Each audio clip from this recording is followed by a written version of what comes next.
There is no book in human history that has shaped the world more than the Bible. For thousands of years, it has inspired kingdoms, influenced laws, guided civilizations, and transformed the lives of billions of people. Its stories have been carved into stone, painted on cathedral ceilings, whispered around campfires, and carried across continents. It has survived wars, empires, revolutions, and the rise and fall of civilizations. Yet despite its extraordinary influence, one question continues to fascinate historians. Who actually wrote the Bible? Was it really written by a handful of prophets guided by divine inspiration? Or was it created over centuries by generations of priests, scribes, kings, and ordinary people living through some of history's greatest upheavals? For centuries, few dared to ask these questions. But during the last 300 years, archaeology, linguistics, and historical research have uncovered discoveries that changed the conversation forever. Ancient cities buried beneath desert sands, forgotten kingdoms, clay tablets older than the Bible itself, and stories that seem strangely familiar. The deeper historians looked into the ancient world, the more complex the Bible's origins became. What emerged was not the story of a single author, nor even a single generation. It was the story of an entire civilization struggling to preserve its identity through war, exile, memory, and faith. This is not an investigation into belief.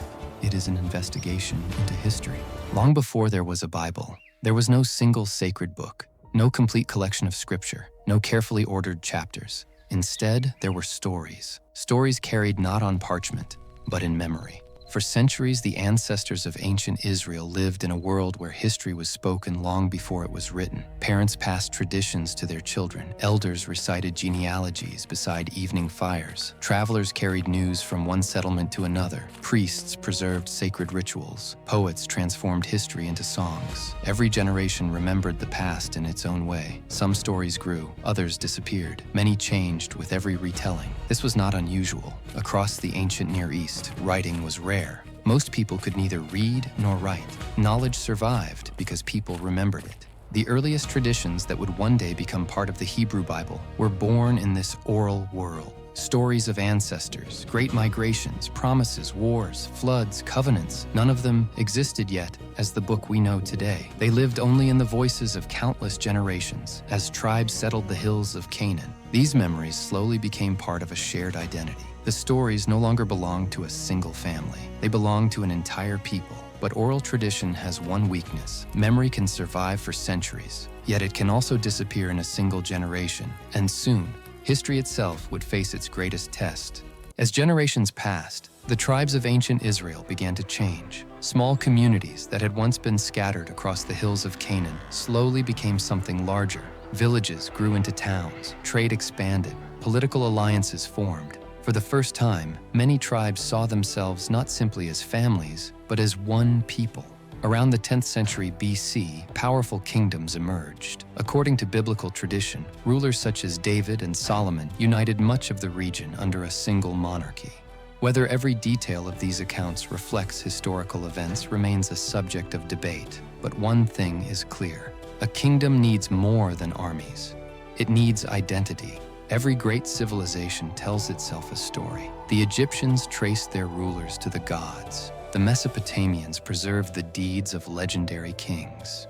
Across the ancient world, history was more than a record of the past. It explained who people were, why they belonged together, and why their world existed. Ancient Israel was no different. Its traditions began to take on a new purpose. Stories that had once belonged to individual clans gradually became the shared memory of an entire nation. Genealogies connected distant tribes to common ancestors. Ancient songs celebrated victories and survival. Sacred traditions were repeated with increasing care. For the first time, preserving the past became a matter of national importance. Yet these stories still lived mostly in human memory. They had not yet become the book we know today. That moment would come only after a catastrophe that changed everything. Every civilization believes it will last forever. Ancient Israel was no exception. Jerusalem stood at the heart of the kingdom. Its temple was more than a place of worship. It was the center of law, memory, identity, and the covenant between God and his people. But history rarely follows human expectations. In 586 BC, the Babylonian king Nebuchadnezzar II captured Jerusalem. The city was devastated. Its walls were broken, its temple was destroyed. Thousands of people were taken hundreds of miles away into exile. For many, it seemed that everything had been lost. Without a kingdom, without a temple, without their homeland, what remained of Israel? The exile created a crisis unlike anything the people had faced before. Their traditions had always lived through families, priests, festivals, and sacred places. Now, those places no longer existed. If their history survived only in memory, it could disappear forever. For the first time, preserving the past became a matter of survival. Stories that had been told around campfires, genealogies remembered by elders, ancient laws, poems, and sacred traditions all needed to be preserved for future generations. The Babylonian exile did more than change where the Israelites lived. It transformed how they remembered themselves. Out of loss came determination. Out of exile came preservation. And from that determination, the foundations of one of history's most influential books began to take shape. For generations, Israel's traditions had lived in memory. Now, they began to live on parchment. This was not the work of a single writer, nor was it completed in a single lifetime. Across different centuries, scribes gathered ancient traditions that had been preserved through families, priests, storytellers, and royal courts. Some recorded laws, others preserved poetry. Some wrote about kings and battles, others collected genealogies stretching back through countless generations, piece by piece. These traditions were written down, edited, expanded, and carefully copied by hand. The process was slow. Sometimes a new generation added details to an older story. Sometimes two versions of the same tradition were preserved together instead of replacing one another. Rather than erasing the past, later scribes often chose to preserve it, even when different traditions stood side by side. This helps explain why careful readers sometimes notice repeated stories, different styles, or the same event told from slightly different perspectives. To modern readers, this may seem unusual, but in the ancient world, preserving inherited tradition was often more important than creating a perfectly uniform text. The goal was not simply to write history, it was to preserve memory. Generation after generation, the collection continued to grow. Not yet the Bible we know today, but something steadily moving toward it. For most of history, few people questioned who wrote the Bible. The traditional view was simple. The books had been written by the figures whose names they carried. For centuries, that explanation was widely accepted. But as the Renaissance gave way to the Enlightenment, a new way of studying history began to emerge. Scholars started asking questions that earlier generations rarely considered. Not questions about faith, but about the text itself. They compared ancient manuscripts, examined language, studied grammar, looked for historical references, and searched for clues hidden within the pages. In the 17th century, the Dutch philosopher Baruch Spinoza became one of the first thinkers to suggest that parts of the Pentateuch may have been written or edited long after the lifetime traditionally associated with Moses. His ideas were deeply controversial, not because he rejected the importance of the Bible, but because he proposed that it could also be studied as a historical document. Over the centuries that followed, more scholars joined the investigation. Some noticed that certain stories appeared more than once. Others observed changes in vocabulary, writing style, or the names used for God in different passages. Individually, these details meant very little. Together, they suggested something remarkable. Perhaps the text had grown over time, not through a single author, but through generations of writers, editors, and scribes, preserving traditions from different periods of Israel's history. These observations eventually inspired what became known as the documentary hypothesis. While scholars continue to debate many aspects of this theory, it transformed the study of the Hebrew Bible and remains one of the most influential ideas in modern biblical scholarship. The question was no longer simply who wrote the Bible. It had become, how did the Bible come to be? The Bible does not reveal its history all at once. Its clues are subtle, scattered across hundreds of pages. For centuries, most readers never noticed them.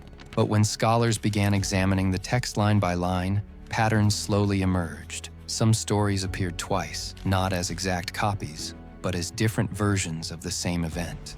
Certain passages describe similar events using different language, different styles, different vocabulary, sometimes even a different order of details. Other passages use different names for God. In some sections, the divine name appears consistently. Elsewhere, another title is used instead. To generations of readers, these differences seemed unremarkable. But to historians and linguists, they raised an important question. Could these variations preserve traces of older traditions that had been brought together over time? As scholars compared these patterns across the entire Pentateuch, many concluded that the text reflected a long process of composition rather than a single moment of writing. Different voices, different generations, different historical settings, carefully woven into one continuous narrative. Modern scholarship does not view these features as mistakes. Instead, many researchers see them as evidence of the remarkable journey the text has taken across centuries. Every repetition, every change in style, every ancient expression may preserve a small fragment of the Bible's long and complex history. And yet, the greatest discoveries were still waiting beneath the earth. Because while scholars were studying the text, archaeologists were uncovering an entirely different kind of evidence. For centuries, the Bible stood largely alone. Its stories survived because generations continued to copy them by hand. But in the 19th century, the earth itself began to tell its own story. Across Mesopotamia, Egypt, and the ancient Near East, archaeologists uncovered cities that had been buried for thousands of years. Towering palaces emerged from the sand. Temples reappeared beneath collapsed stone, and beneath layers of earth, thousands of clay tablets waited to be read once again. One of the greatest discoveries came from the ruins of the ancient city of Nineveh. There, archaeologists uncovered the vast library of King Ashurbanipal. Its shelves had vanished long ago, but thousands of cuneiform tablets had survived. Together, they revealed a forgotten world. Among them was the Epic of Gilgamesh, a story written more than 1,000 years before many of the biblical texts reached their final form. It tells of a devastating flood, a man chosen to survive, a great vessel, and the renewal of life after the waters receded. For historians, the discovery was extraordinary, not because it proved one story true or false, but because it showed that flood traditions already existed across the ancient Near East, long before the Hebrew Bible was completed. Other discoveries painted a similar picture. The Code of Hammurabi revealed legal traditions from ancient Babylon. Egyptian inscriptions illuminated the politics of neighboring kingdoms. Royal records, diplomatic letters, and administrative archives opened an entirely new window into the world in which the biblical authors lived. These discoveries changed the questions scholars asked. Rather than viewing the Bible in isolation, they began to study it alongside the civilizations that surrounded ancient Israel. The result was not a smaller story. It was a far larger one. The Bible had emerged from a rich and interconnected world where cultures exchanged ideas, languages, laws, and traditions over many centuries. The more archaeology revealed, the more clearly that ancient world came into focus. Its journey unfolded across centuries. Long after many of its earliest traditions had been written down, the work continued. Scribes copied manuscripts by hand. Every word demanded extraordinary care. A single mistake could change the meaning of a passage. Each new copy became part of a chain stretching from one generation to the next. Some books gained widespread recognition. Others remained the subject of discussion for centuries. Slowly, a shared collection of sacred writings began to emerge. What we now call the Hebrew Bible was not assembled through one decision or by one individual. It developed gradually within the life of a community. Its authority grew as these texts were read, copied, studied, and preserved across generations. Then, in the 20th century, another remarkable discovery reshaped our understanding of this history. In caves near the Dead Sea, archaeologists uncovered hundreds of ancient manuscripts. Today, they are known as the Dead Sea Scrolls. Many dated more than 1,000 years earlier than the oldest Hebrew manuscripts previously available to scholars. For historians, their importance was immense. They offered an unprecedented glimpse into the transmission of biblical texts during the centuries before the Common Era. Some passages were nearly identical to later versions. Others revealed small differences in wording or arrangement. Together, they demonstrated something extraordinary. The Bible had been preserved with remarkable care, even as the text continued to be copied and transmitted over many generations. By the beginning of the Common Era, Much of the Hebrew Bible had reached the form that would shape Jewish tradition for centuries to come. Its journey from spoken stories to handwritten scrolls to one of history's most influential collections of writings was finally complete, or so it seemed, because one question still remained. Why has this book endured when so many others disappeared? So, who wrote the Bible? The answer is more complex than a single name. Modern historical research suggests that the Hebrew Bible is the result of a long process that unfolded across centuries. Generations of storytellers, priests, scribes, editors, and entire communities helped preserve traditions that would eventually become one of history's most influential collections of writings. Yet the story of the Bible is about more than authorship. It is a story of memory, a story of survival, a story of people determined to preserve their identity through times of peace, war, exile, and change. Few ancient books have traveled such an extraordinary path, from spoken words beside evening fires, to handwritten scrolls copied across generations, from fragile manuscripts hidden in desert caves, to billions of printed and digital copies read around the world today. Whether approached as sacred scripture, a historical source, or one of humanity's greatest literary achievements, the Bible has shaped civilizations, inspired works of art, influenced laws, and guided countless lives for more than 2,000 years. Many questions remain. Scholars continue to debate dates, authors, and the interpretation of ancient evidence. New discoveries may yet change parts of the story. That is the nature of history. It is never truly finished. Perhaps the most remarkable fact is not that the Bible has survived. It is that a collection of ancient voices, separated by centuries, can still speak to millions of people today. And perhaps, understanding how the Bible came to be does not diminish its significance. It reveals the extraordinary human journey behind one of history's most influential books.